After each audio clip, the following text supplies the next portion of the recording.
Hello, everybody, and welcome to another Hobbit Draft here on the channel. We are fresh off of a sweet draft, and I'm excited to dive back in. Okie doke. Our mythic rare is Inside Information. It's X black black. Exile the top X cards of target opponent's library. You may play those cards this turn. If you cast a spell this way, pay life equal to its mana value rather than pay its mana cost. So you can play lands off this, but like imagine you do X equals 3. You exile the top 3 cards of their library. It's like a draw 3, but also cast 3. It feels really powerful to me if you are casting this and have life total enough to use all the cards. Like it's easy to, it's like you draw all the cards to get to play them, but if you hit a couple lands, you can't use them all. I don't know. I feel like casting this for a big X later on. It's also a May. You get to choose which ones you cast. I kind of want to try it. What else is in this pack? It's also a mythic rare, so you don't get to try these as often. There's also Dreaded Bat Cloud. I like this one when you're an aggressive deck because your creatures will trade off. Post combat, you play a 2-mana 4/2, or there's some sacrifice stuff. Galleon, Elven King's Butler can be nice. Makes a big attacker, though he is vulnerable to removal. In the commons, I like Stir Up Trouble. I like Confusticate and Bebother. I'm going to try the rare, though. There is a black-red deck, kind of leaning aggressive. There's also a green-black deck, kind of leaning aggressive. I am going to prioritize life gain effects a little bit higher. There are a couple that I have in mind specifically. Okay, so we have Inside Information. So I think down to Goblin Town is going to be my next pick. It has a little bit of life gain built in. I can take my opponent's cards that might matter. It's like a 3-mana, like 1/1 on a delay that takes their card and drains them for 2. I think it's really powerful and one that I want to get more reps with. There is also Stir Up Trouble. There was one in the last pack that's a very good card.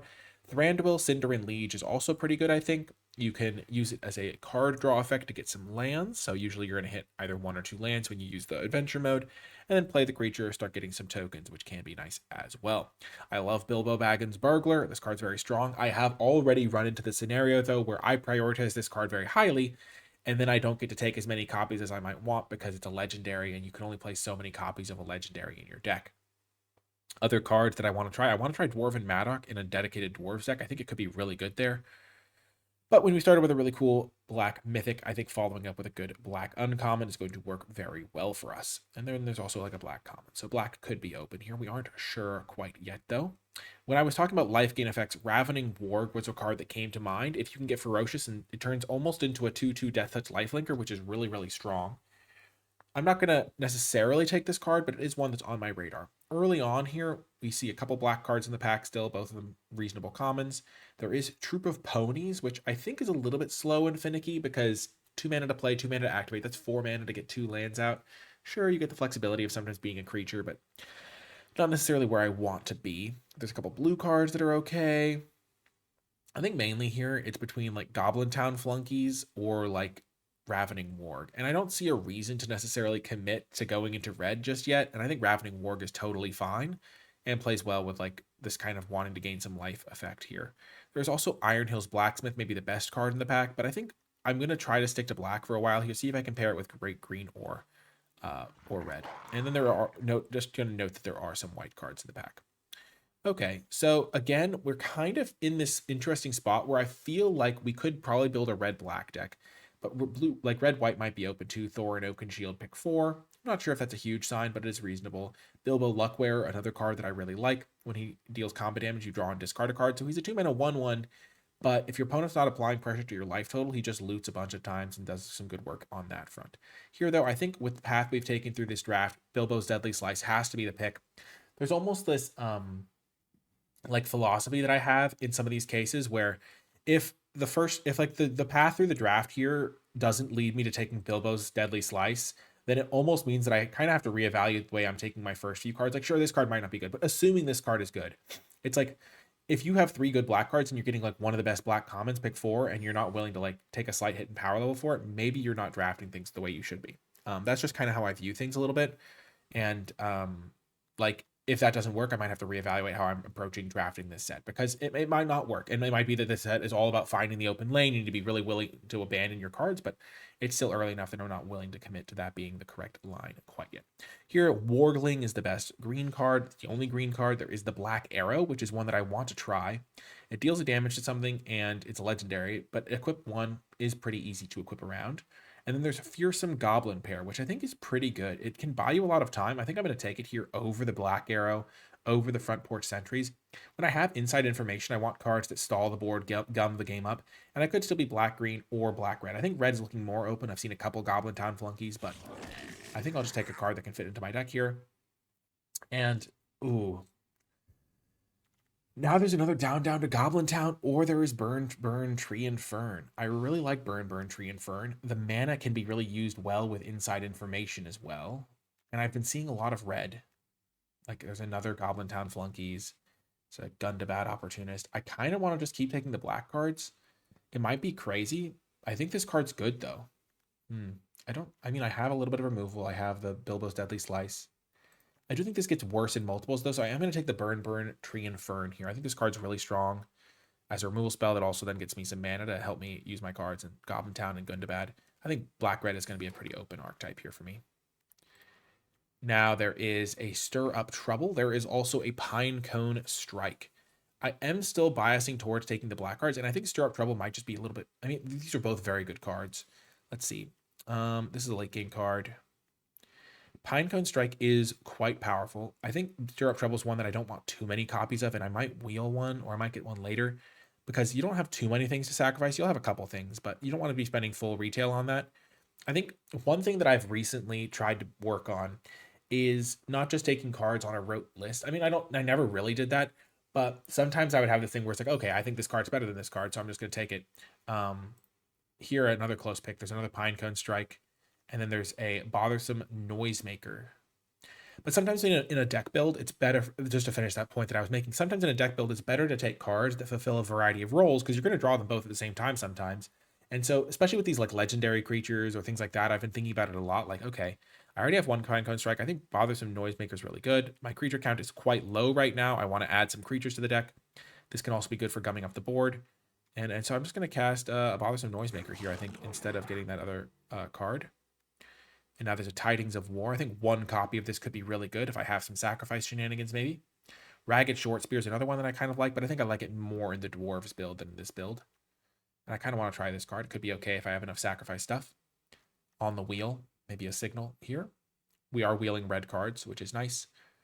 But yeah, so like with Pinecone Strike, like I'll play like 3 or 4 Pinecone Strikes, even though I took the Noisemaker over the second Pinecone Strike. Whereas how many copies of that other card do I really want? I'm not quite sure. We aren't wheeling a lot of black cards. That's fine. We picked the black cards early so that we could afford to be a little bit more conservative late with the black cards we have. I'm just gonna take the Nori Teller of Tales, get myself a fine 2-drop. It's not the best, but might need creatures, and it's a red card for my black-red deck. Perfect. We get a Goblin Town Flunkies now. I am going to really be looking for sacrifice effects. I know I did pass the one black removal spell that I could have used with sacrifice stuff, but I think Goblin Town Flunkies is still going to be good. Another Goblin Town Flunkies. Really kind of working out. We're going all in on the Goblin Town Flunkies. Ooh, and last pick, black-red lane. So I am feeling pretty good about my lane. I think I identified that red was open, and I was not making too many hits in power level while I got to that point. Here, I think I'm going to take Gathering Darkness. It's a really, really strong effect. You return a creature and you amass 3, so it's like 3/3 worth of stats. I do have a lot of amass. Amass tends to get worse in multiples, so I don't think I necessarily want Tidings of War. Though unless you are making like a giant like amassed creature, and then it can be pretty reasonable in multiples.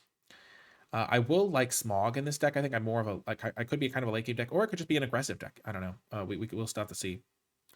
But I think covering your bases is important. So what do my kill spells look like? I've got the Burn, Tree, and Fen. But like, this is the exact type of card. I'm bouncing around, but I'm trying to get back to this main idea. But like down to Goblin Town. If I have 2 copies of this in my deck, and I draw both copies, the second copy is so much worse than the first one, because they might not have multiple cards in their hand that are good to take. They might not even have multiple cards in their hand. And so even if objectively I think this card is quite good, taking the second copy over Burn, Tree, and Fern is like, okay, that's a big commitment in like, okay, I think this card's enough better that it's worth having the second copy, because you will draw both copies in a game sometimes. Okay. So here there's another Gathering Darkness. I think I'm going to take Rage into the Valley over it. Again, this is like a similar thing where I think Rage and Gathering of Darkness is good, but I do think that Rage into the Valley is going to be a little bit better here. I also think Goblin Plate Mail could be pretty good, but I'm just I might just be in the market to just build giant goblins as many times as I can and force my opponent to deal with them. In which case I would want to lean aggressive, but inside information could still be okay. But yeah, it's going to be a little bit trickier to leverage these things. Okay, Rage into the Valley is quite nice, I think. Now there's another burn, tree and fern.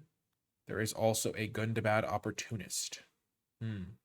What's my kill count looking like? Kill spell count. I have the Slice. I have the burn. I have Pinecone Strike. So I have a couple kill spells. I think getting another kill spell is going to be nice. There is also the Great Gilded Boat. This card is quite strong, I think, but I don't really want to splash right now. The Ravening Warg. I already have plenty of 2-drops right now. And again, I don't want to get a second copy of this just yet. I do like the value from this, but I get value from here a little bit, value from here a little bit, kind of. Like, not perfect value. I'm going to be looking for sack outlets quite aggressively right now. Okay. This is a 1-drop. I don't have any equipments yet, but it's still fine. This card could be okay. Give my giant creature lifelink. I might just take this. It's like a 1/1. I can give my big creature menace sometimes. This card could also be fine. This card could be fine. This one's going to be okay. My creature count's pretty low, but we'll keep it in mind. It's like another Gathering Darkness. Now I think I take Good to Bad Opportunist. I already have 1 Rage into the Valley. I have tons of Amass. I think this card's going to be pretty nice for me. My curve kind of needs it. I have cards that can get back creatures, and I don't have a lot of creatures to get back. I don't really want to be getting back the flunkies, so get the Gundabad. And now I think I'd take another Gundabad over another down to Goblin Town. Again, my weaknesses are lack of creatures, lack of value a little bit. Having a 4-powered creature goes well with the Warg that I already have. Let's take the Gundabad. Crude Bent Blade. I don't think this card is crazy like to play. It makes my Goblin Town flunkies a lot better. Like I can just turn those guys into real bodies. I already have 3 Goblin flunkies. I don't really want the 4th one right now. Let's diversify my threats a little bit. Take that. Perfect. I would love a Stir Up Trouble here. I did pass the first Stir Up Trouble for a Pinecone Strike. I don't have too many regrets on that because I still have a whole pack to see more of this sort of effect. But I use 1/1s really, really well right now. So I'm pretty happy to get this. And I love getting a Smog the Calamity, another late game card for my deck that could definitely play a little controlling. I kind of count this as a 5-mana play that occasionally you'll play for more. Goblin Plate Mail, perfect. I really like getting the ability to give my big guys menace. A couple equipments goes a long way. Reverend Howl, probably not going to make the cut, but we'll put it over here. Kind of combat trick vibes. Equipment, similarly, might not make the cut. Does play well with Stir Up Trouble, though, sometimes. We have so many playables here going into pack 3. We have a lot of ability to customize our deck because our colors are just so open. Like, we're just getting every card we possibly want. I don't think we're going to play this Nori. Owen, maybe. Oin, maybe we'll make the cut. Okay, we have so many cards for our deck. It's crazy. Gandalf is one that I foresee myself not passing very often. He's such a good top-end card. You have a lot of flexibility with how you use him. He can kind of just like kill a mid-sized creature, kill a couple small creatures, kill some tokens. Really powerful. There is also great ugly-looking Goblin. I think giving my big guy Menace isn't a huge deal, but Amass 2 and then a 4/4. Fine amount of stats, but you spend a lot of mana for it. I'd rather just get these guys going early. Tidings, okay. We already have 1 Crude Bent Blade. I don't know if it gets better in multiples. Probably not. But yeah, Gandalf, really nice top-end card. I definitely needed another top-end card. Do I want another Pinecone Strike? Another Gathering Darkness? My creature count has gone up. I've gotten up to 13 creatures, though I'm going to be cutting some of these. I could just take a second Gandalf. Again, 2 legendaries is a big commitment, though, especially an expensive one, because if they're both in your hand, like, and the first one doesn't die, it's so much worse. Gathering Darkness, tricky to use. I already have 1, and I already have the what's it called? Along the Crooked Way. I'm going to just take another Pinecone Strike, get another kill spell. I love Gandalf, though. The first copy is such a high priority for me. It's just the second copy goes down a lot for me. Okay, we are just continuing to pick up good kill spells. I don't know if I would mind playing the Night Howl Pursuer. I feel like I'm going to have a big goblin army a decent amount of time. I have Gundabad Opportunist. But I think I want to be able to just play a more mid-rangey game, and I think this is going to be fine, getting another kill spell. Would I rather have Misty Mountains Raider or Goblin Town? I just want to minimize my mulligan rate. Golem is also fine, maybe, but he can't block, and I can just play this mid-range game, potentially. This card also just seems nice. I attack, I mass goblins too, so I turn my random creatures into more stats. I wouldn't mind Dory. I just think I have more room at the top end of my curve, and so I'll just take this guy. The Black Arrow, another Pinecone Strike. I have the Noisemaker. Hobbit Hole is not going to be the pick here. Black Arrow honestly seems like it could be fine, but it just seems like a pretty inefficient way to spend my mana as well. Let's just keep taking Pinecone Strikes. I have a lot of kill spells, honestly. My non-creature count is very high. Maybe I just take a Noisemaker. Does seem like it could be very good. I just have so many cards here to consider at all times. I'm gonna have a lot of flexibility in my build. I like that aspect of things. Perfect. So we'll take Rage into the Valley now over the Hunter, over the Spear. I never want multiples of the Spear anyway. But like Noisemakers into Rage into the Valley seems like it could be okay. I'll just take another Gundabad. More value. Smog number 2 seems a lot worse. Biffer could be okay, but it might be harder to get Enduring Story. I have plenty of artifacts, though. Second Smog gets a little bit worse because he's a legendary, but I think Gundabad's just really nice for my deck. Tidings of War, maybe I'll just take it, I guess. I don't really want it. I'm not going to play it, though. Sure, I'll take the Well-Worn Spatula because I already have the other card. Might not play it. Ooh, Hobbit Hole, perfect. My mana gets a little bit better. Just what I wanted. And I get the black-red land back. Perfect. Maybe I don't need Hobbit Hole now. If I did get a Golem, this card can cycle to find it. I didn't take the Golem very highly because I did want to prioritize playing a more mid-rangey version of this deck, I think. Or having the ability to.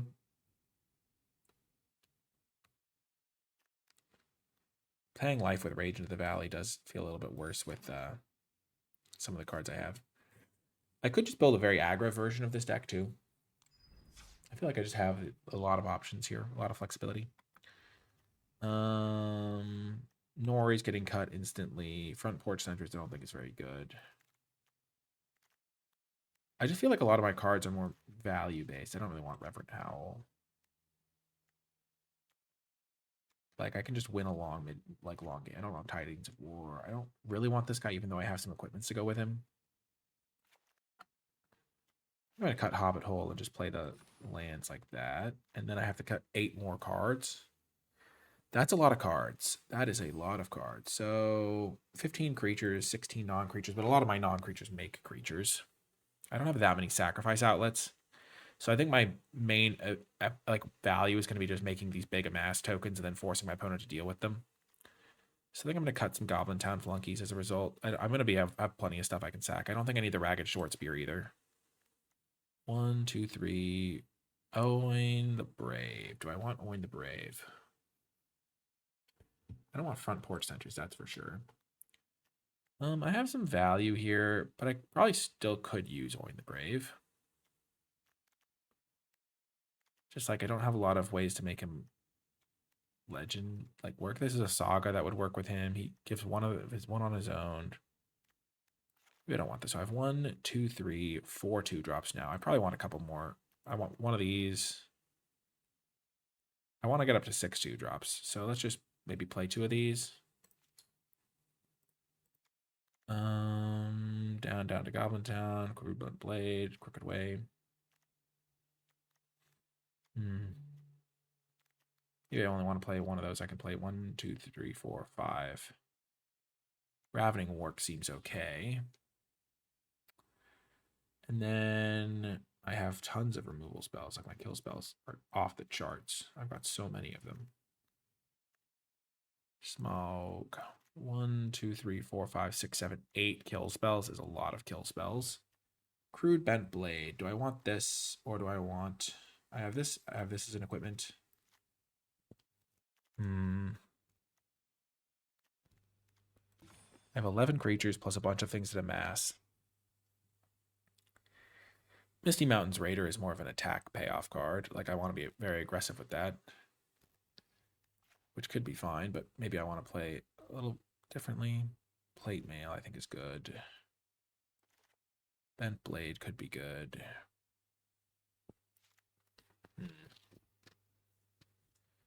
So many decisions. I think I'm going to cut along the crooked way. Because I have Gathering Darkness that does the same thing but better. Kind of like having an equipment like Bent Blade, but I think Bent Blade's not very good. So I'm going to cut it. I think it's just like a weak card, fundamentally speaking, is the way it lines up with the format. It's a little bit bad. So I've cut a lot of my equipment. So Goblin Town Flunkies, the bodies aren't really doing a ton for me. I have a better 2-drop to play. Not really. I think it might be better than this guy. 1,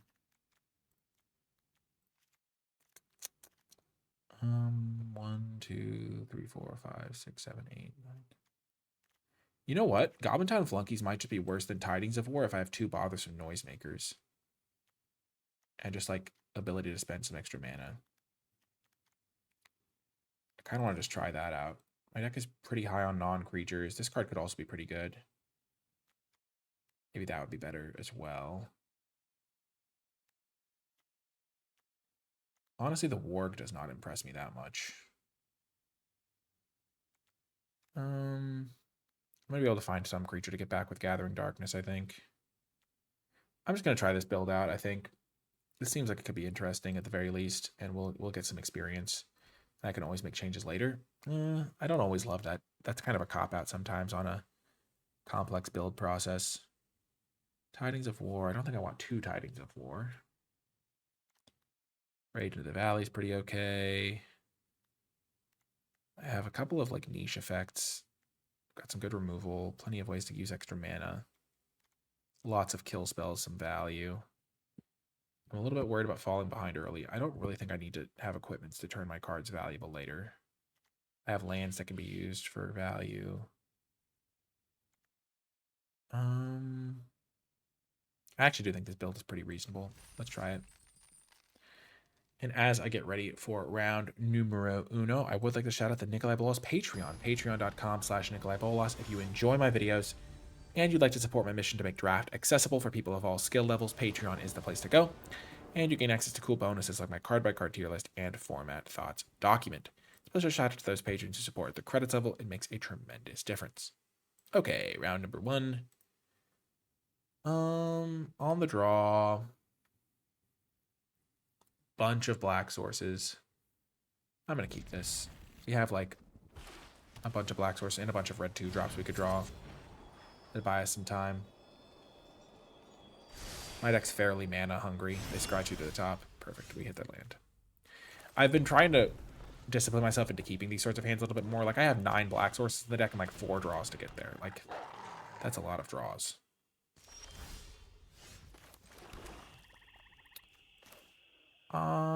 I will play the Ravening Warg. Actually, yeah, I will play the Ravening Warg. It can trade with the Desolation Prowler, keep my life total up.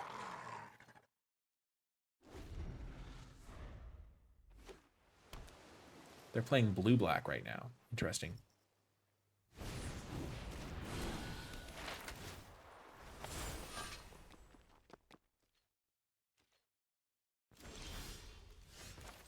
Let's take a look at their hand here, I think. I think that's going to be the best line. I already kind of decided this the turn before. They have 5 cards in hand. This is the almost like turn 4 is a key turn. Okay. Let's get rid of the Mirkwood Nurturer here. They can play the Thranduil next turn, but they might not want to. And Mirkwood Nurturer gets them a lot of value. They bounce their Bilbo back to their hand. No attacks. Thranduil I can't kill yet, but I can kill it with Bilbo's Deadly Slice as soon as I find a second black mana. Okay.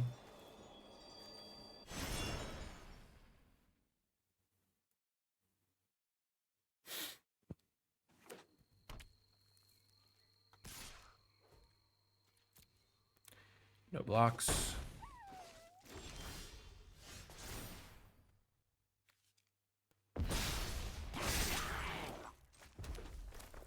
I'm actually going to play Gundabad Opportunist here.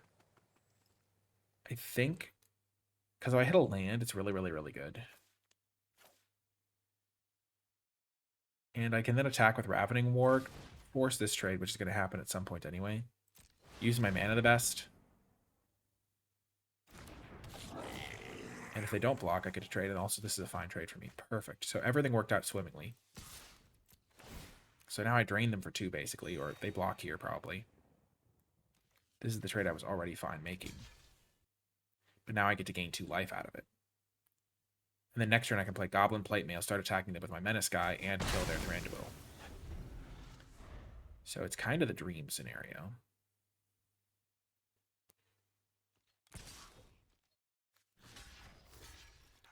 This is a really good trade for me. I'm a little bit surprised. They might have a second Bilbo. I still kind of want to just make the trade whenever I can with that. Okay, Goblin Bent Blade. Sure. That's fine. That would be another card I wouldn't expect them to really splash. This is actually perfect for me, because now I can get back my guy. 1 second. Is this the best line for this turn? Do I want to just play, like, Rage into the Valley? I definitely want to play the Swamp. Let's do that. I could just play Fearsome Goblin Pair, Goblin Plate Mail. And then Rage into the Valley next turn, maybe. Or I could Rage into the Valley plus Goblin Plate Mail. I kind of want to use them separately. I don't want to, like... They have 3 lands in hand. So I'm going to play this on their turn.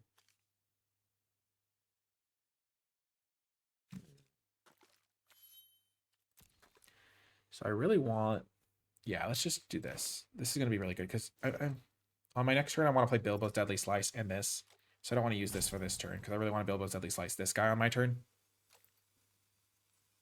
So even though this is less mana efficient, I think this is going to work out pretty well. I'm going to get the Good and Bad Opportunist, I think. It's just such a value play. They're going to play this, play land, play something else maybe. Like maybe Equip or something.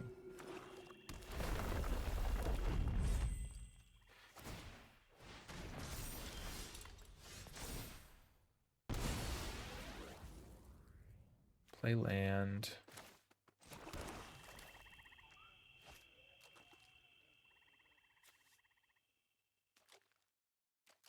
So now I can play this, and or I can play this. Ooh, that's pretty good. This plus Bilbo's Deadly Slice could be really good.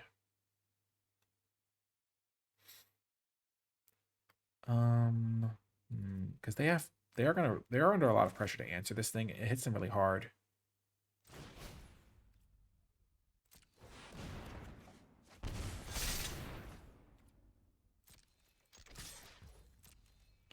Give them the opportunity to double block. They do not take it. We will kill Thranduil now. Feeling pretty good about this. They have to deal with the 5/5, soon to be a 6/5 Menace, or 7/5. Which is a 2-turn clock. And they have 1 guaranteed non-helpful card in their hand.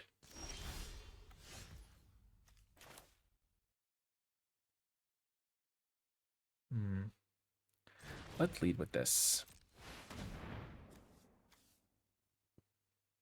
They've got to have something in their hand.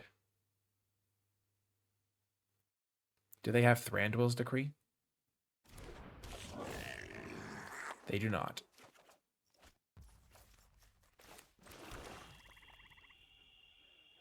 Three, 4, 5, 6, 7.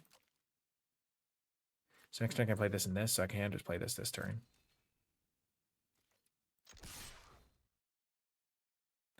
If they have Little Bear, I get to kill both their guys. Sure.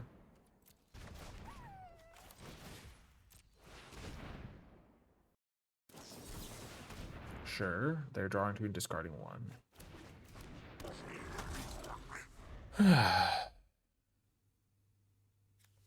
Gandalf looking real good here.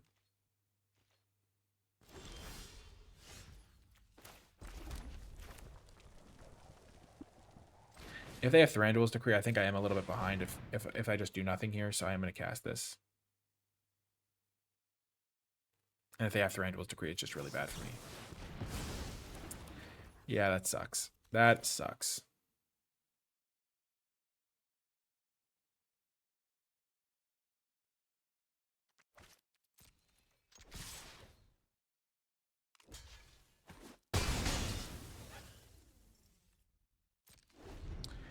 Yeah, I think I've lost now. That's tough. Thranduil's Decree really got me good. I couldn't really play around it. They could just hold it up the rest of the game. I wasn't far ahead enough.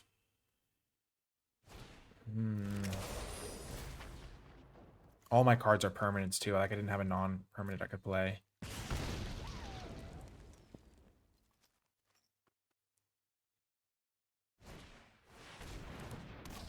Radagast, sure.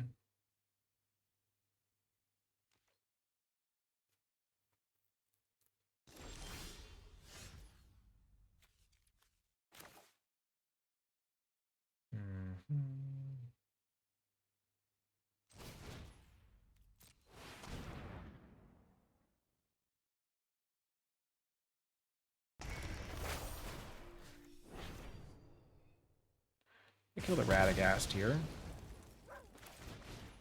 They could have equipped the Crude Bent Blade and they didn't, which leads me to believe they have a counterspell of some kind.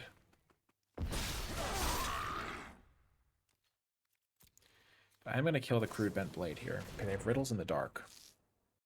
This game is so close and interesting.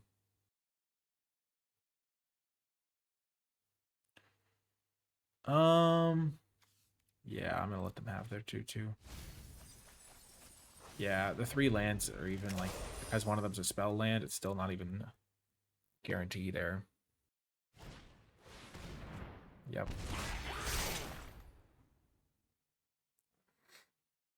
And I can't really give them 3 cards if any of them is a spell. So they have 8 cards left in their deck.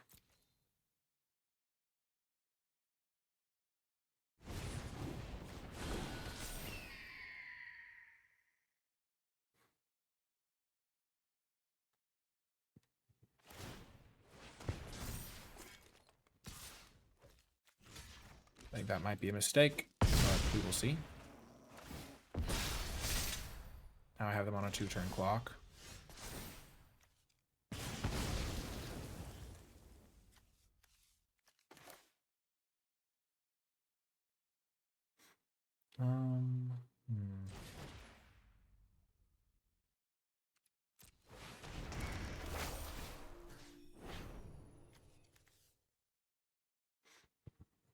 I think I will kill their highest power guy, because right now we're in a racing situation.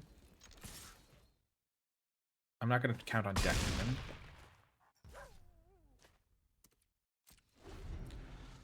And now if they have a kill spell, it's a little bit rough for me, but I'm about to get a nice little influx of mana. And they're maybe decking themselves here. Like, the more I pressure them, the more they can't, like, afford to hold their guys back on defense. 2 to the bottom, okay.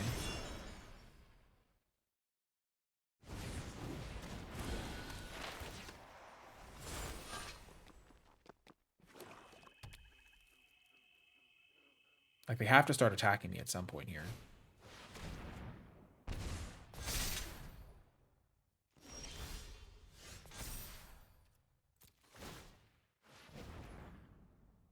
Okay.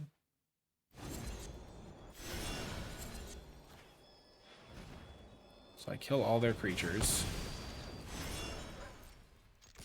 Like, they have to double block here. What a crazy game.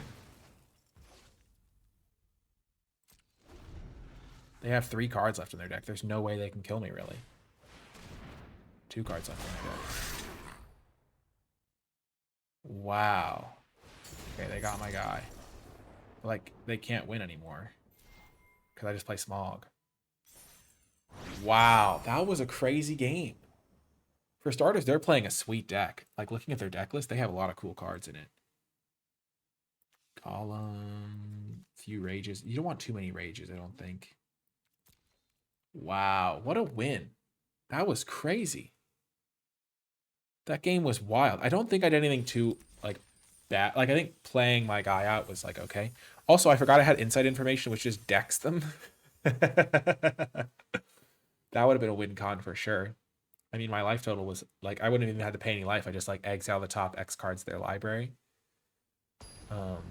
Thranduil's Decree definitely got me good there, taking my Gandalf. I have to cast it, though. Like, they're going to get me at some point with that. Okay, I guess this game we will see how good inside information is, especially because I don't have a lot of early game. Definitely something I toned down in this build was the amount of early game. I got rid of a lot of 2-drops. I wanted to focus on more mid-rangey gameplay. I think sometimes deck building is one of those things that you get better at over the course of the format. I mean, almost always. But like, you can get an edge by good deck building early in the format if you just naturally have the, like, if your intuitive understanding lines up with how the format goes. And it's not always intuitive. Sometimes the format plays out in a way that you didn't expect. And that's totally fine. You just have to be willing to adjust. Like here, not having a 2-drop. How punished do I feel if they play like a 2-drop here? Not that punished. I would like happy to lead trade this guy. And I'd rather have this than like a random one. Like this is looking really, really, really convincingly good now. Oh my gosh. Kill spell, inside information for like 4. Okay, we are going to aggressively use our kill spells because we have so many of them and we don't want to fall behind. We're going to kill the raft steer so they can't kill my tapper. This is going to give me extra mana in a couple turns, so next turn I'll probably smog, and then I'll either probably play the smog on the following turn thanks to the extra mana from this.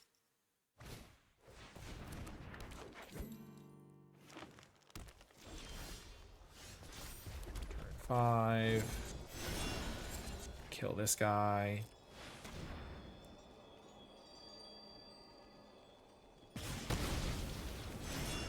Next turn I'll play the smog. I do want to attack now.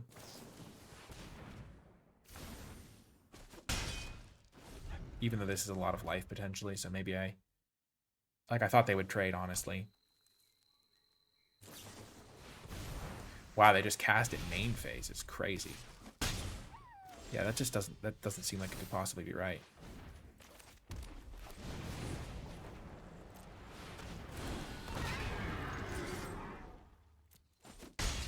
So now they have to answer this, which there's plenty of answers to it. But then next turn I'm just going to cast this for X equals 5. Hopefully get a bunch of spells. Maybe it would be better if we were both at 20. Yeah, maybe I messed this up. Because like I can't cast too many things off this now. Oh, they're just going max value here. Hitting land drops still. Okay, so we're gonna go 1, 2, 1, 2, 3, 4, 5. We don't even have a land drop anyway, so let's just go 1, 2, 3, 4, 5.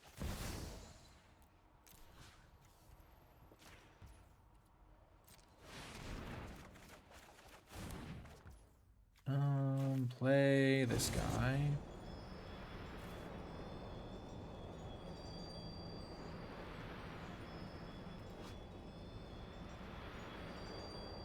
Yeah, I will never be able to cast it, so I'm just gonna cast this guy. Play land.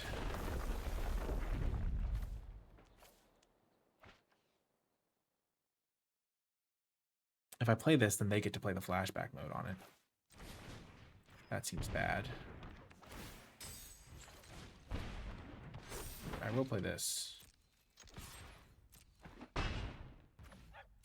I'll stay at 6. Sure.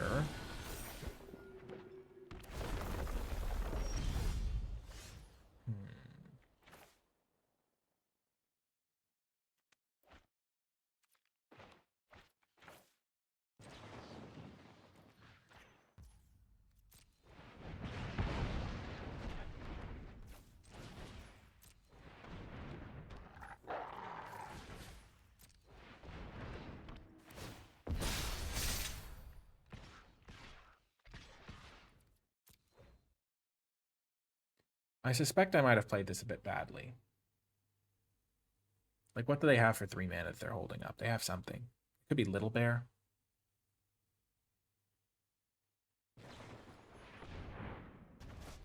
They put on top of their own deck. Sure. Sure. It's not the greatest for me, that's for sure.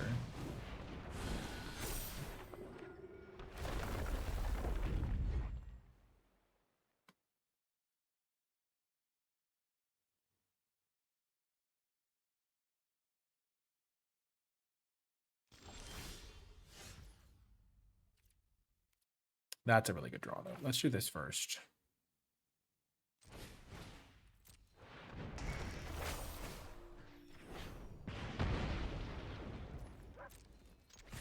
I gain 2 life with the Warg, which is huge.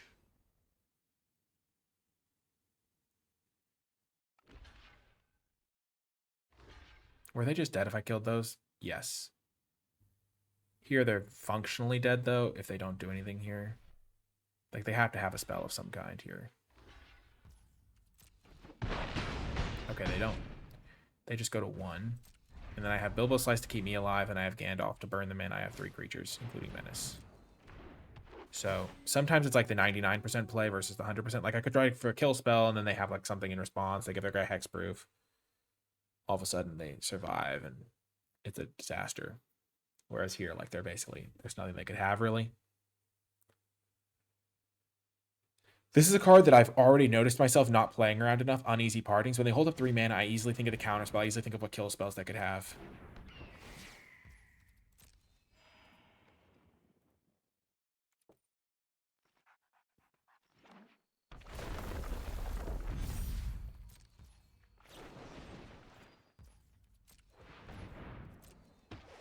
I mean, they're already dead, right? Yeah. They were dead regardless because I had this is a menace. They'd have to double block and then they take 4 anyway. So even if I had nothing there, they were dead. Yeah, the inside information there. Serious work. I think I didn't do a good enough job protecting my life total there, though. I could have just... I mean, I actually, it was fine. I got 4 damage in. I don't know if they... I think they were probably supposed to trade their guy off. But, like, maybe not. Maybe they knew something I didn't. Like, they knew they had Thranduil coming. I probably should have thought about it. Like, okay, they're not trading their guy off. Why would they not trade? I guess they didn't want to trade with my thing regardless. But yeah, okay, this is an easy keep. Burn, Burn, Tree and Fern has been excellent. Absolutely loving that card so far. How many black sources am I running? Am I running more swamps than mountains? I need to double check that because I feel like I've run short on those sources a couple times. That's almost certainly not correct. There's no way. Can play the plate mail here.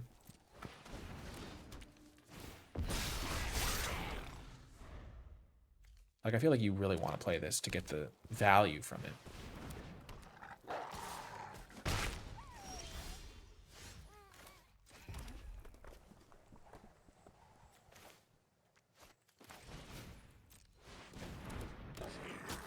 I'm going to put this guy out here.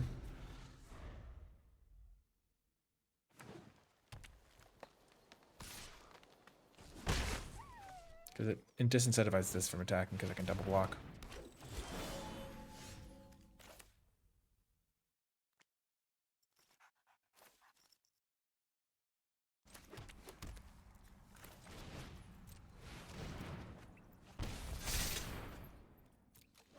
I am pretty scared of the Bejeweled Warg just taking over the game, I will say.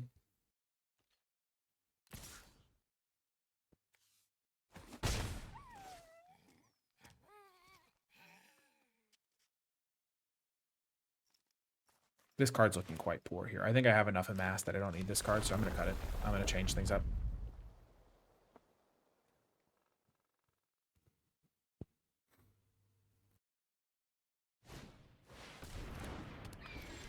Perfect. Okay. So first things first, I'm going to kill the Bejeweled Warg.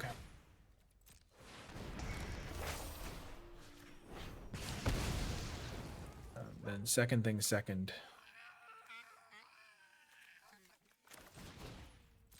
And then second things second, I'm going to kill the Ravenhill Flock in a turn or 2.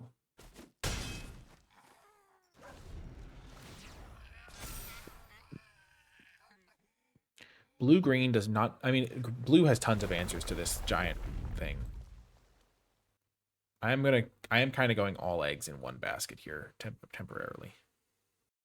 But again, the bounce spell gets me, the enchantment that taps things gets me, and like removes all counters. Oh, that's a weird attack. Okay, so they're getting all elves or something. So they found 1 elf off that. That's fair.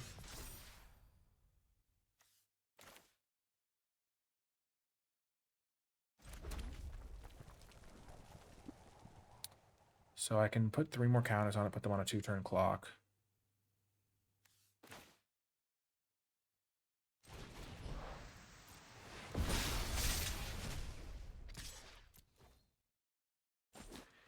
Like, I feel like this is okay. It's not the best, obviously. But, like, I can chump this thing. Kill one of their guys. I mean, I assume they... I'm playing this game as if they have a kill spell for this.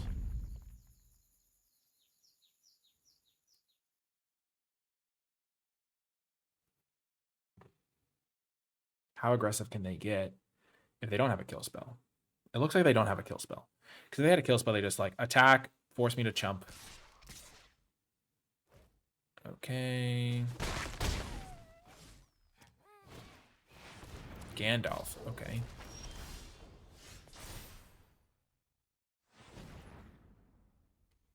Now that's interesting.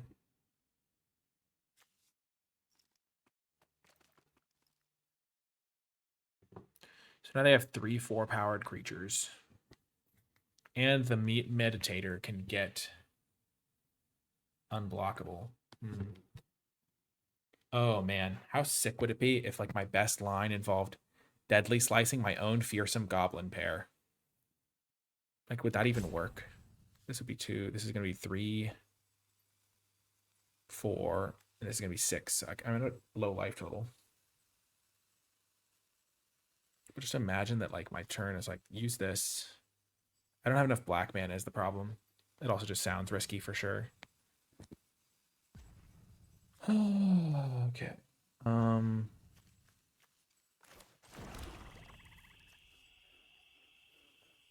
I go to combat. They double block. They're gonna triple block here. I'm gonna kill the Gandalf and the Cantankerous Keepers.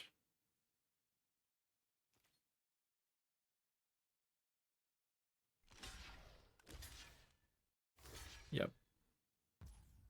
They go for the old triple block. I do 8 to these two.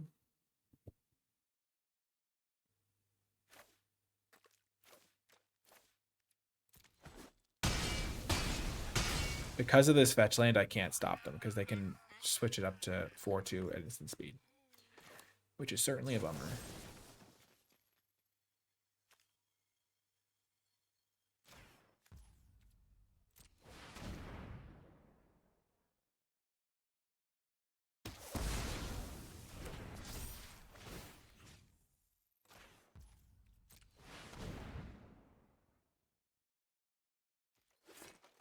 This could be a loss for sure. This is a dicey situation. I was a little choked on black mana. I could have, if I had enough black mana, I could have killed this thing to amass an extra 4. But they had just enough power because it had 7 toughness and they had 4, 8, 12 power. So if they didn't have this fetch land, I would have been able to really wreck them there. They wouldn't have been really having any good blocks. Alas, the Hobbit hole gets me good.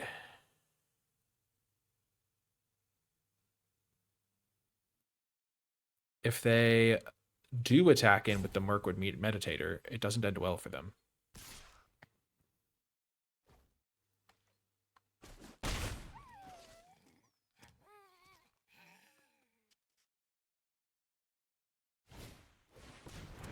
The Harper, yep. I think I might be just dead here. Yeah, this is really bad.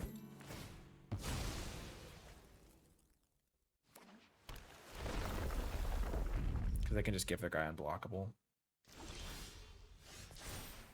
Okay, let's see what we shall see.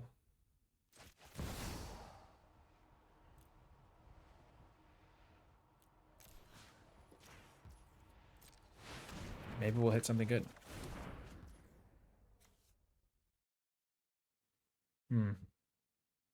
Sadly, nothing good. That was a tough one. I think I played that okay. The birds were really problematic in the air.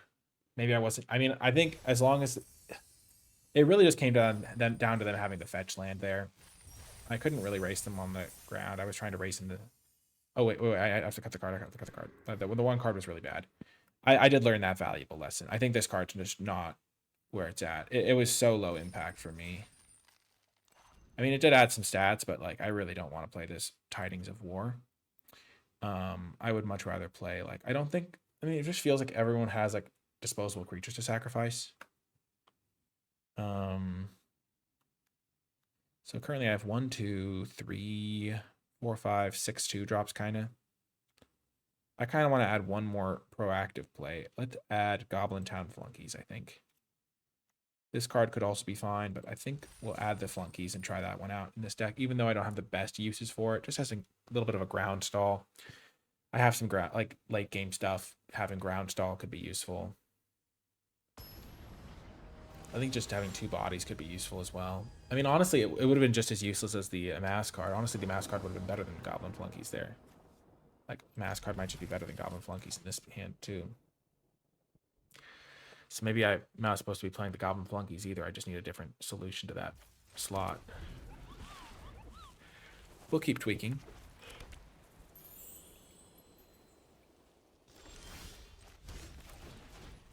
With this card, though, I feel really happy to have the Flunkies because I'll be able to protect my life total very effectively. So maybe it's a good choice.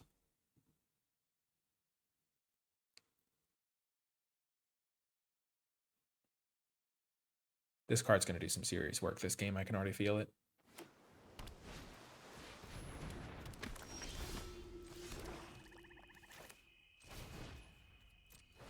Let's see if they have any synergy pieces I can take. Destroy target artifact or enchantment. I don't care. Let's just take their card draw spell.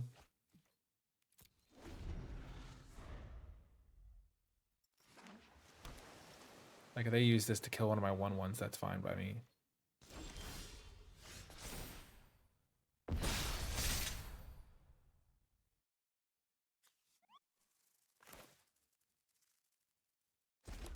They're going to just use this to gain some life, maybe. Let's force them to use it, though. I guess I should have done this after I played my land.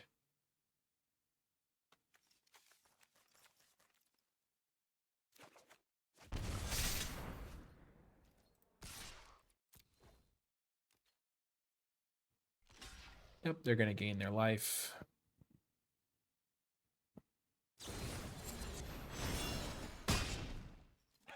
So you turn that into like a pure life gain spell, and now it's just a 1/1 lifelinker. The 1/1 lifelinker can't hurt you.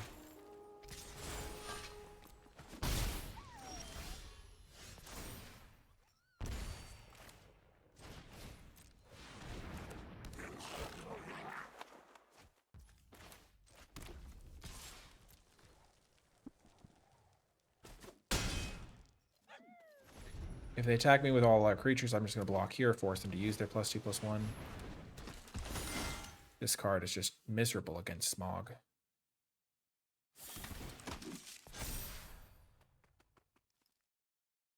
Going to bad, definitely trading with Lakeshore.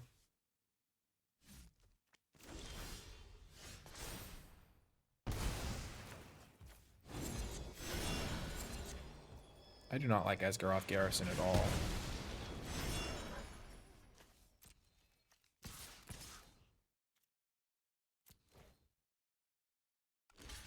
Perfect. Just what I wanted here, honestly.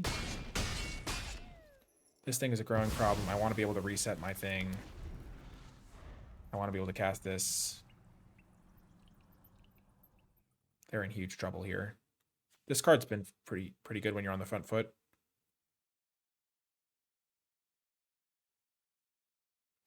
Was Goblin Town Flunkies good? Not really.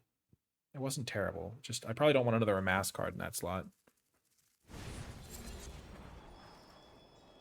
Oh, they're scrying. Oh, this could be really good for me. If they scry 2 to the top or something.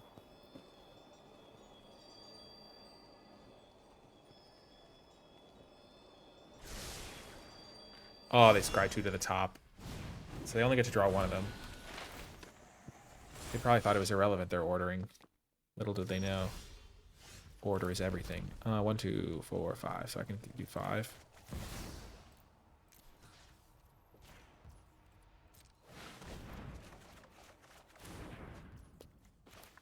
Not the best.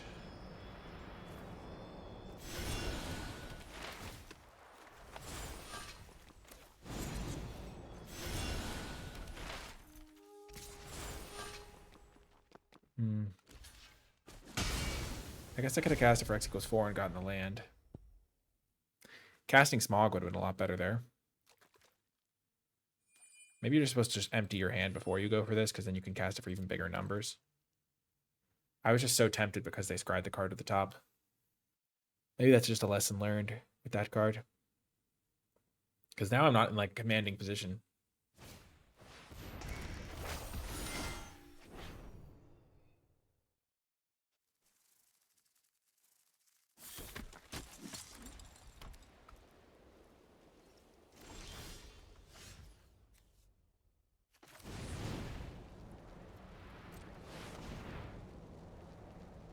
They have a counterspell?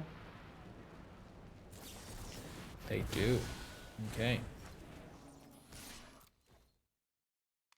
This is a fine trade for me because then my menace gets a little better.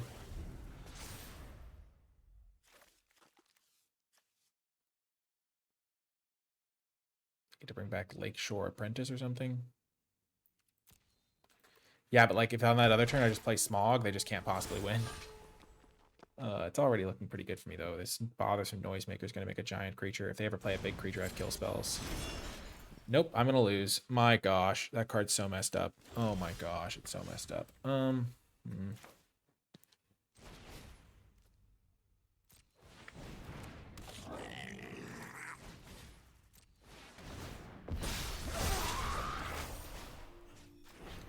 Kill their lifelinker.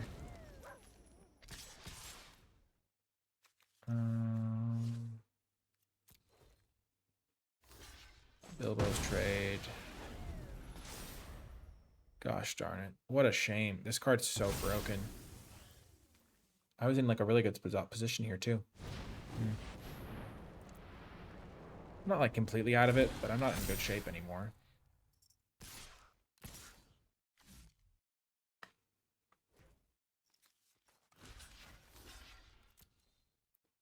They have a combat trick? No, okay. Interesting.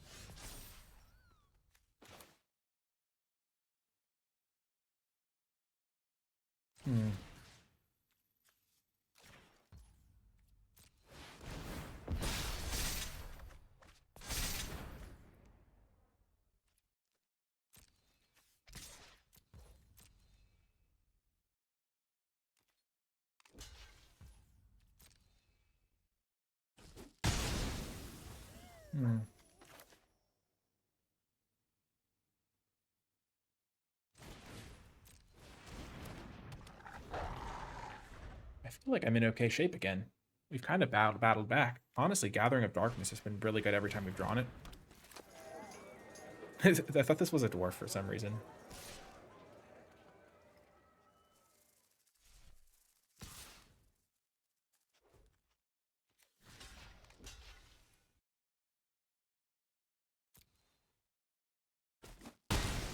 That's the trade we were hoping for anyway.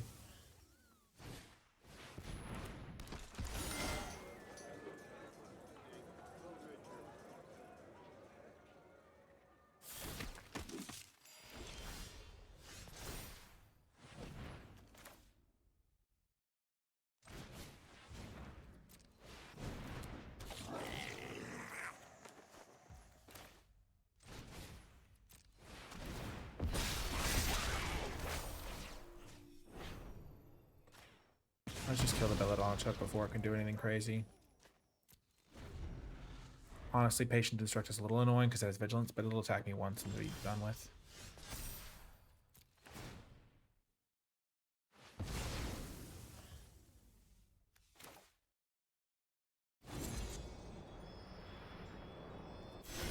Let's play land first so we don't get wrecked by anything.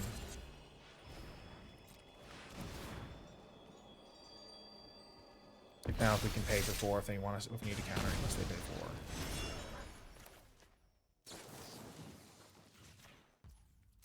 Here we're just going all in.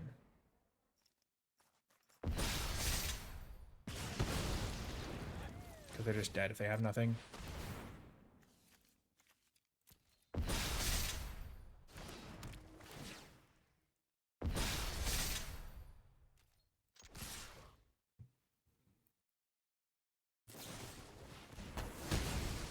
Oh, pain. We're so close.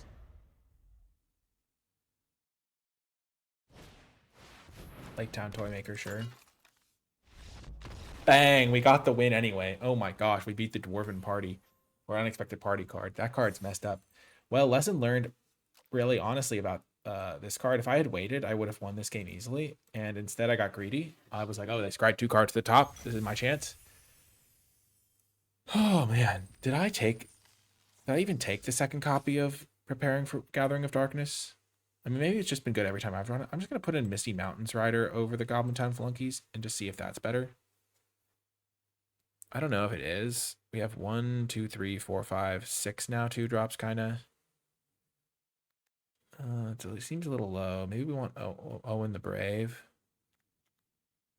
I feel like we're always attacking, though. And that seems like a good card when you're always attacking. But maybe I've just been, like, in good curve-out draws and stuff.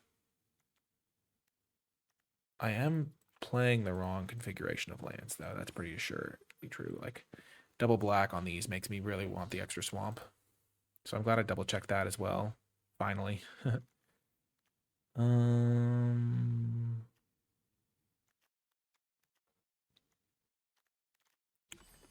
Yeah, I have a lot of amass, so I feel like the more these guys get a lot worse when you have all the amass and not a lot of sack outlets. This card seems really good, but there's only room for so many cards. I really like Smog as a one of. I feel like I'm learning constantly, which is good. The play patterns and such. There are some really powerful cards that can like swing the game on their own, so it's good to be proactive when you can against those. Okie doke, perfect hand. We're getting to see every single copy of the cards that we put in this slot. We get to see them immediately. I don't think we're going to get Enduring Story very easily, which is why I'm worried about this card. But, like, would it be better as two 1/1s? Maybe, honestly.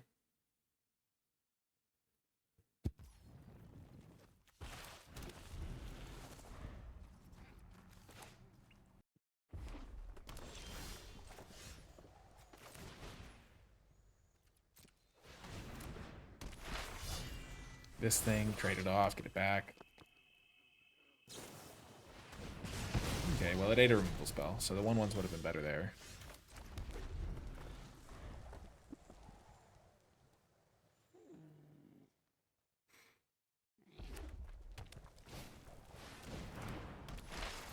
Sure. So we have the purest of answers.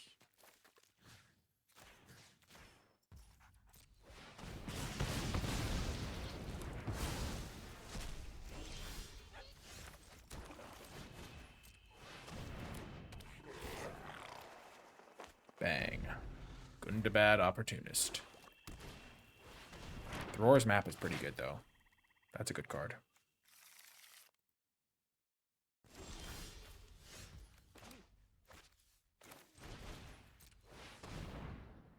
Another good draw for the home team.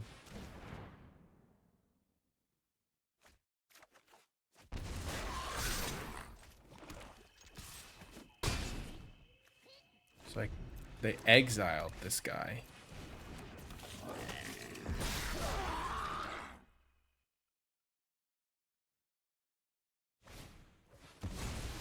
Oh, perfect. This is actually the dream.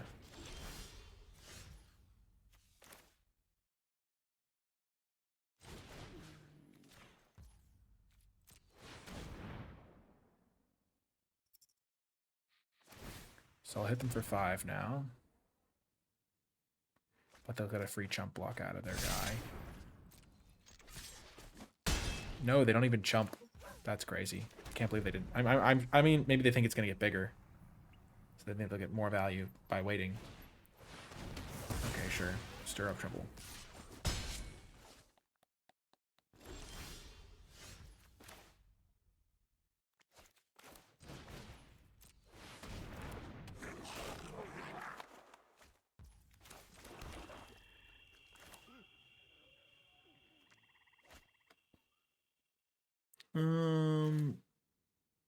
Next turn I'm gonna play 5 mana. 1, 2, 3, 4, 5. 5, 6, 7. I really want to hit a land. So I'm gonna dig myself 2 cards deep here.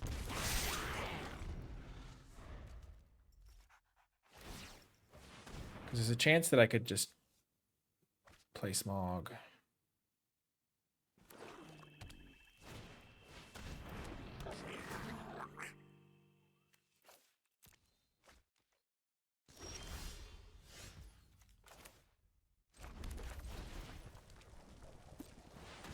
I think I will do this. Take any kill spells they have. They've been sculpting their hand for a bit. Yeah, let's take Slice.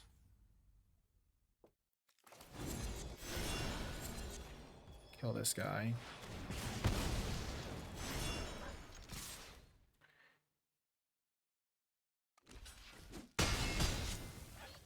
So now they just play a 5/5. I kill it. They go to 3 or something. They go to 2 and I have this in play. So now they're in real trouble. They're in real trouble. Are you joking me? Oh my gosh. What a rip, honestly. What an absolute demon rip.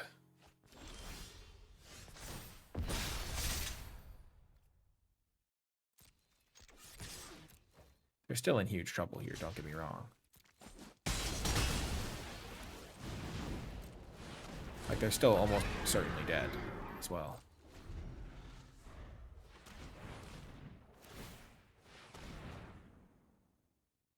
Because I'm draining them for 2, remember?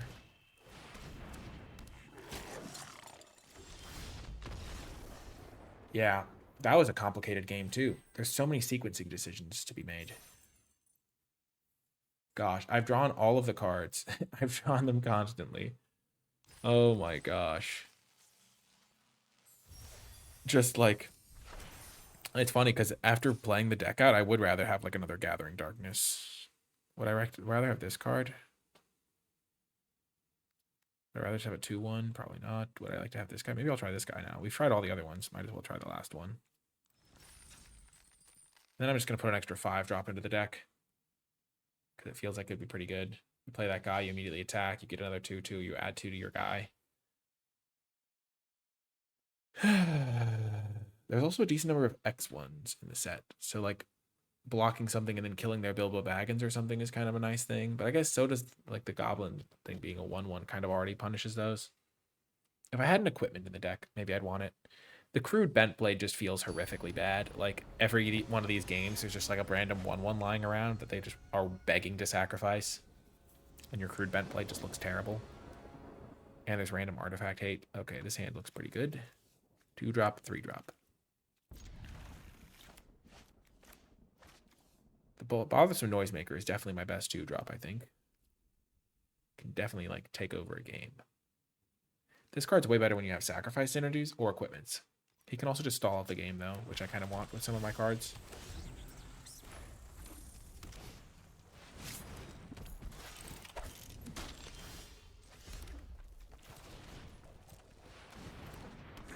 I will just play this guy.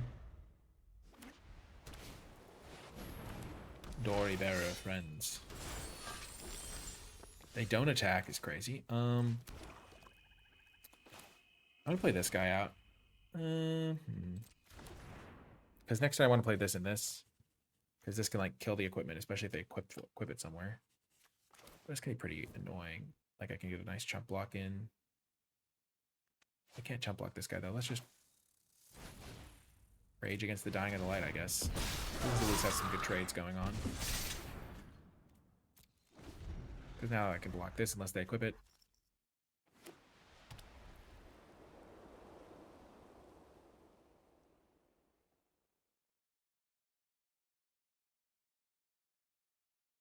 Like this Pinecone guy is just going to dominate them here. Oh, nice. Oh, he whiffed. Oh, please equip. Please equip. Oh my gosh, the devastation. Okay, I'm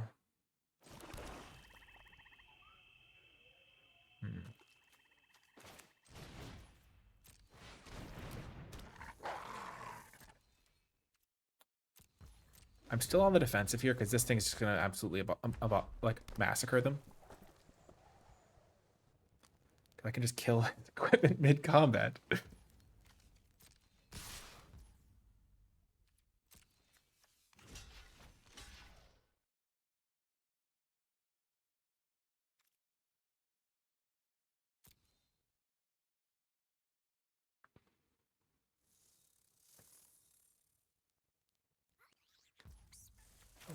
choose both. Deal 3 to this guy and blow up this.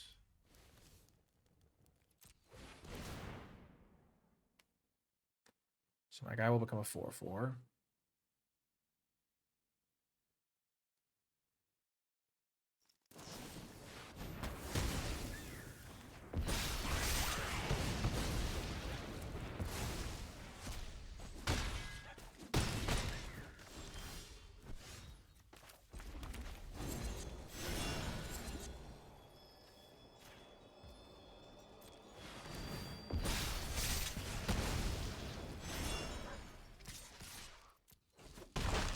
I will just block this guy. If they go for the 2 counters on him, I have a clean kill with Gandalf.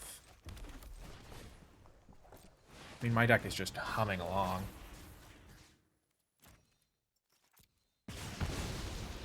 And I gain back the 2 life. I would love another Warg. Warg looks great in this deck, honestly. The Fearsome Goblin pair has been a little bit lackluster, but we are just clobbering them. The game is over. Feels like we are still experimenting, still learning, still getting a lot of experience, and it's been pretty good. Let's go back to the build. Let's go back and look again. We keep making slight tweaks. Do we want the front porch sentries? It would have been pretty okay there. Yeah, I think the front porch sentries is a fine option. We haven't drawn it yet, so we'll wait till we draw it. Especially in the late game when we're like, oh my gosh, this would have been so much better as blank. Probably the 5-drop. I haven't really felt that much pressure. Honestly, we might go back all the way full circle and put back in the Amass card. the Tidings of War or whatever. Circles all the way back to the beginning. What card would I rather draw late? What card is good with my bothersome noisemakers? What card can just like be flexible and useful? Oh my gosh, it's gonna come back and just be Tidings of War all along. Oh my gosh. We'll keep this. We need to draw 1 land and we can play Rage to the Valley in this thing. We draw a mountain and this hand is amazing. Obviously our deck is going to look good when we draw the mountain every time, but like we also have like pretty good mana, so I'm just going to play this out. They could kill it if they want, but they don't necessarily have the kill spell, and if they don't, then we're really happy. This puts a lot of pressure on them to like kill it this turn, so like if they have certain kill spells, they really want to use them. They don't have a Pinecone Strike, we know that much. But, like if they have Bilbo's Deadly Slice, it might like force them to use that. And if not, we're just going to start getting extra value from our spells. This card's really strong. Like, it's a really high pick, I feel like. Especially if you have sacrifice outlets. Like, my deck's just using it to make a bunch of big creatures. My opponent's just reading it like, oh my gosh, how am I ever going to beat this?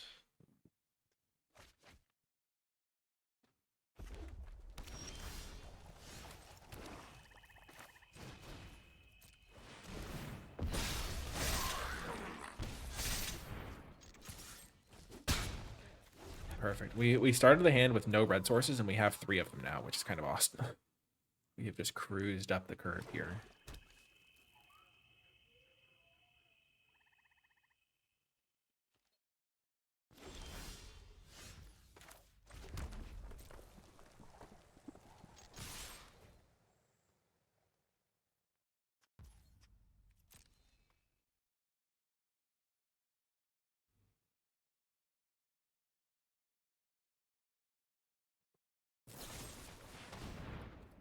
They used the slice on the 3/3.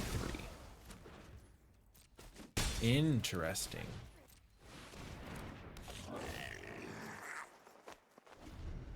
Interesting indeed. Huh.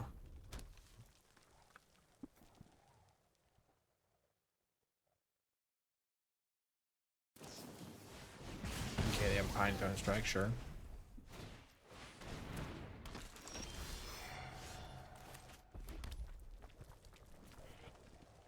So I don't have a creature in the graveyard because this thing exiles, because just good like that.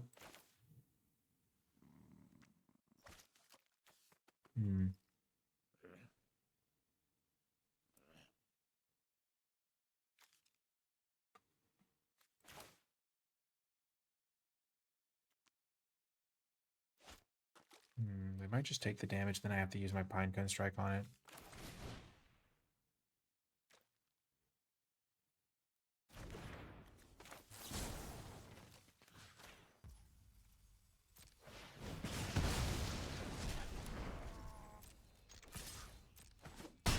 I considered getting way too fancy and going like Stir Up Trouble, get my guy back. But they're going to kill the Gundabad guy at some point here.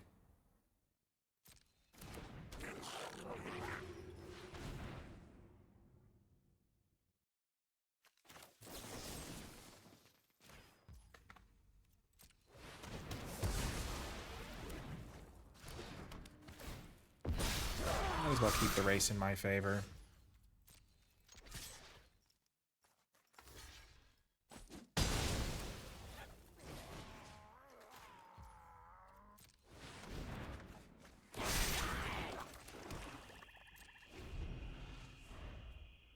Not the best trade there, but this thing was going to become a 4-powered creature at some point. They have the edge with the equipment, so trying to add some pressure to the board here.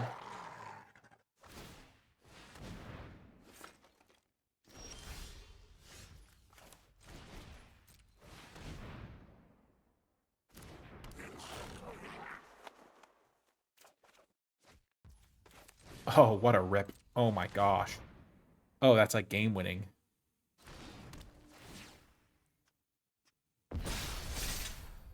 Almost, not quite.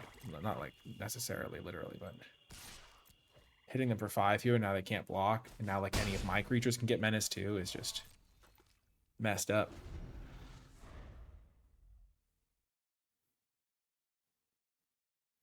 And now if I need to stir up trouble for 1 mana, I can do that too. By like sacking the equipment. Smog, okay.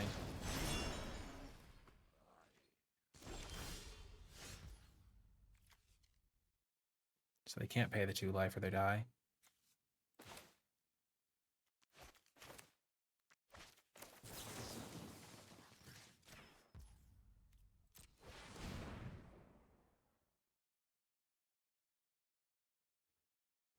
Because if they pay the 2 life, I just equip and win.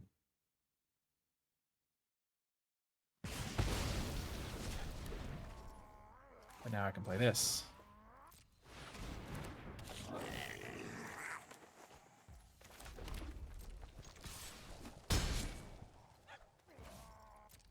And now they need 3 blockers or 2 kill spells.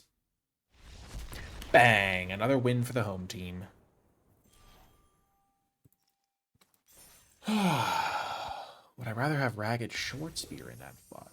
I'm just going to put back into Tidings. I feel like it'll be full circle.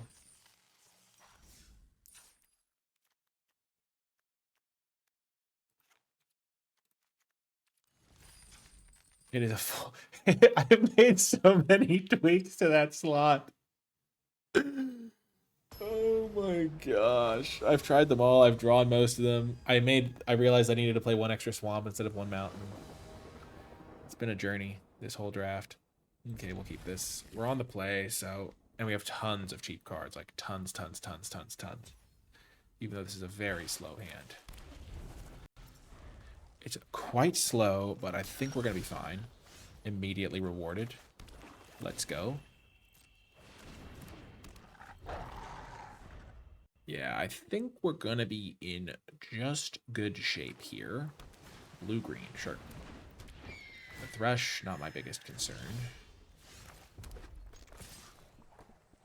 They don't get a land. Next turn I'll play this, then my guy can attack past this. Play this pre-combat so I can attack. I gain 2. What the heck do they have in their hand? They do nothing on their turn? Oh my gosh, this golem thing makes so much noise. Oh my gosh. Just, it's like mildly freaky looking too. I guess golem is freaky looking, but still.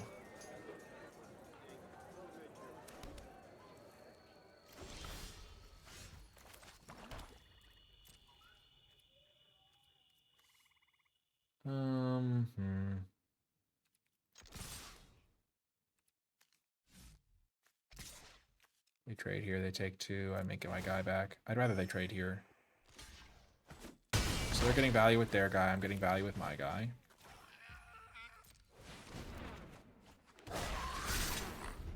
Like, they play a land, they spend 3 to get it from their graveyard to their hand. That's pretty good.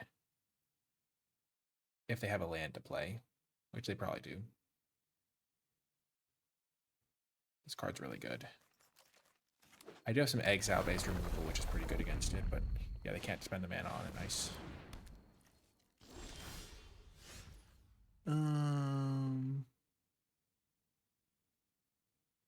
Interesting.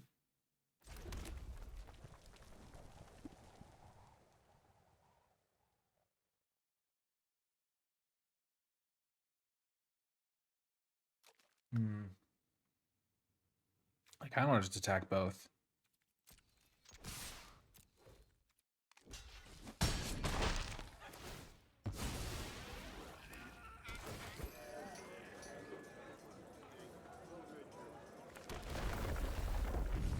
Oh, number of lands you control. I misread this card completely.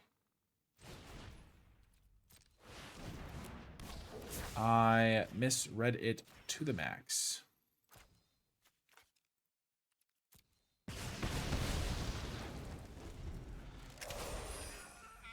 Oh, I thought it was equal to the creature's mana value. Okay, that's way better than I thought it was. Way better. Bilbo Luckwearer, sure.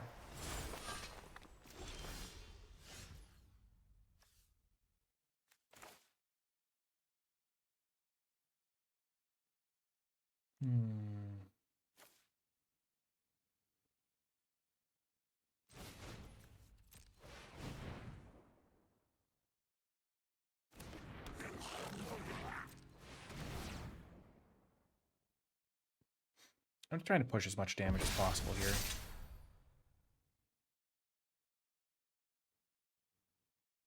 Especially because I don't know what's in their hand. They might have something annoying.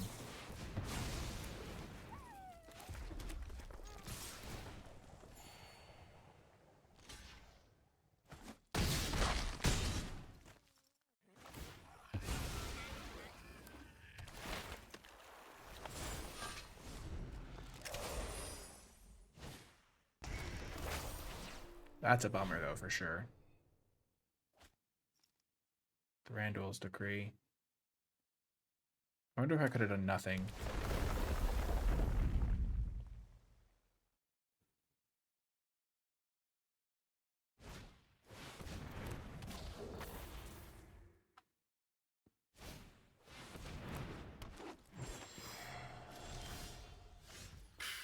Okay, let's do it.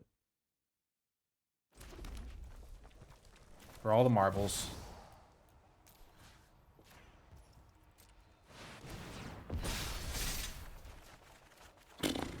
Okay. Okay, then. Oh my gosh. Okay.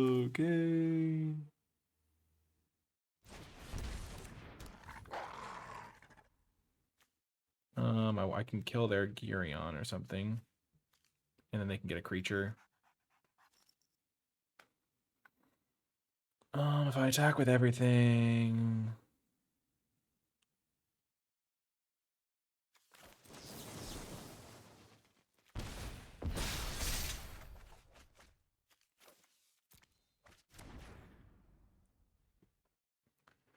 I attack with everything. How are they going to block? They're going to go block here, block here, block here. Take 2. Or they can get a random creature.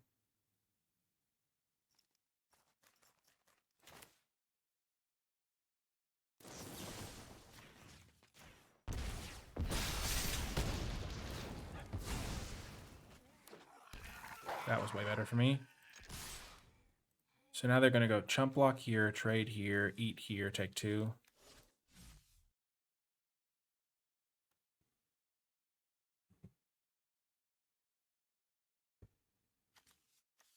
Trade here. They're going to eat this thing and they jump here.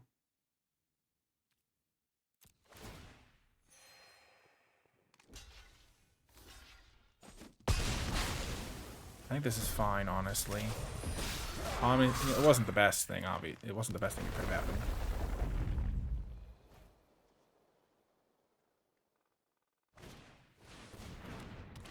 This thing's going to put a counter on everything now. So maybe I shouldn't have traded my 2-2.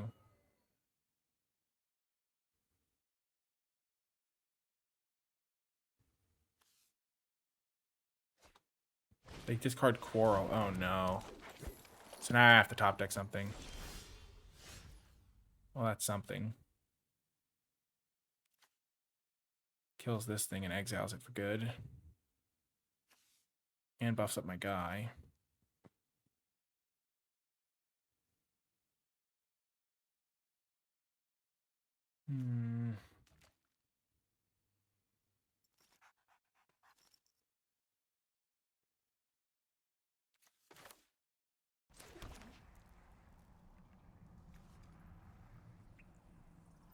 This thing was such a good draw. Oh my gosh, it's so annoying.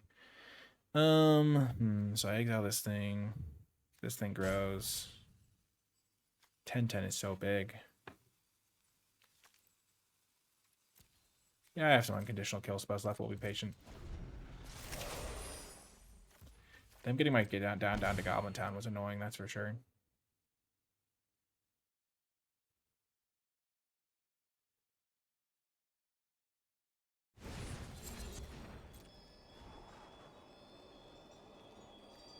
They're probably running low on creatures to some degree. They keep one on top, okay.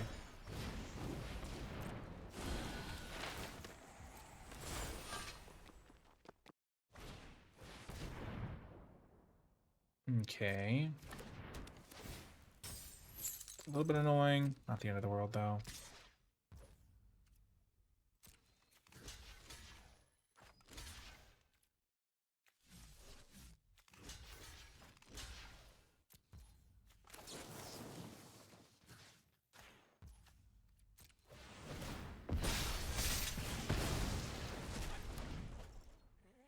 So they trade 8/8 for 10/10. They get a trigger on this thing again. They've got to be running out of creatures, though. They hit a Death Toucher. Oh my gosh, one turn too late.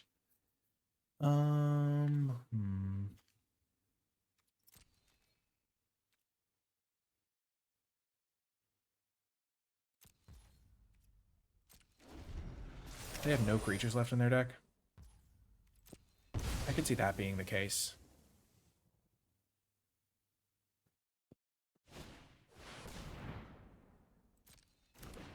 Okay, that's going to have to die.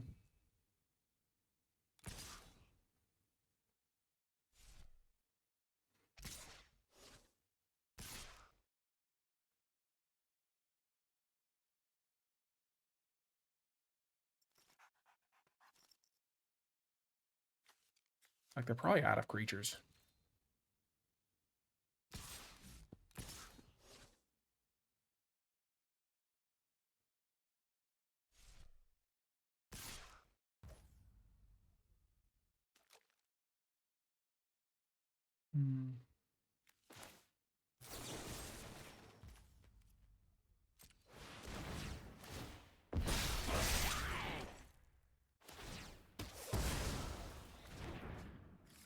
Yeah, they have no creatures left.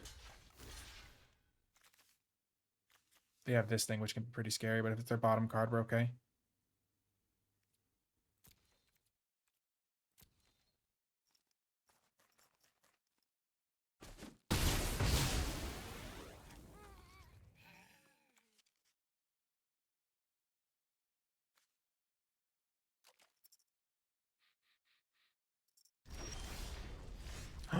Tidings of War looking amazing here. Let's go.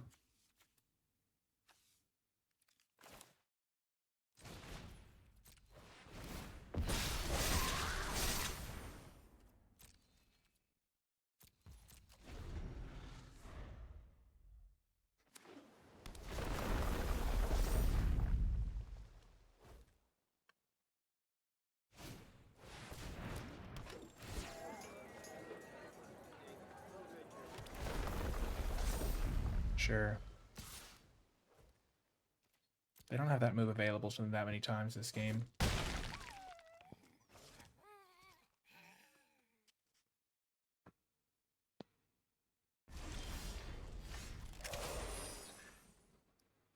Okay. I kill this thing. I really just need to save this for their Bjorn guy, and then I'm fine.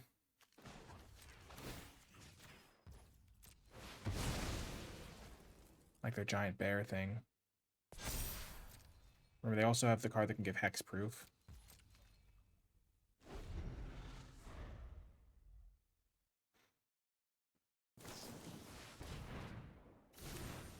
Okay.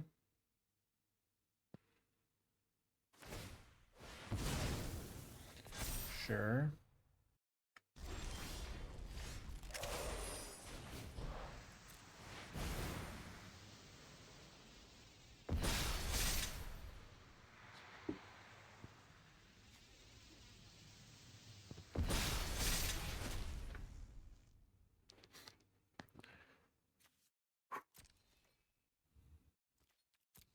So you have hexproof and indestructible. They have the bear. And then they had this. They can't cast that.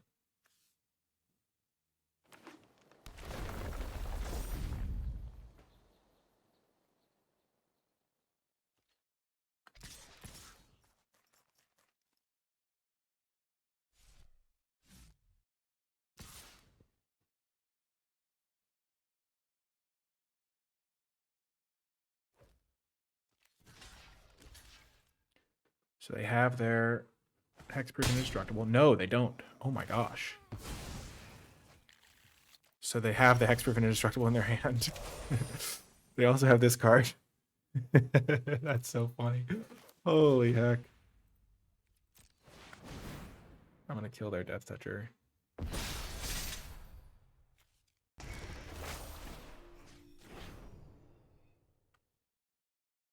They can give it hexproof. Oh my gosh, we decked them.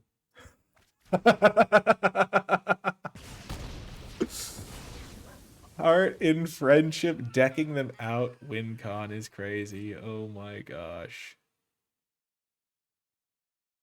Oh my goodness. What a crazy game that was.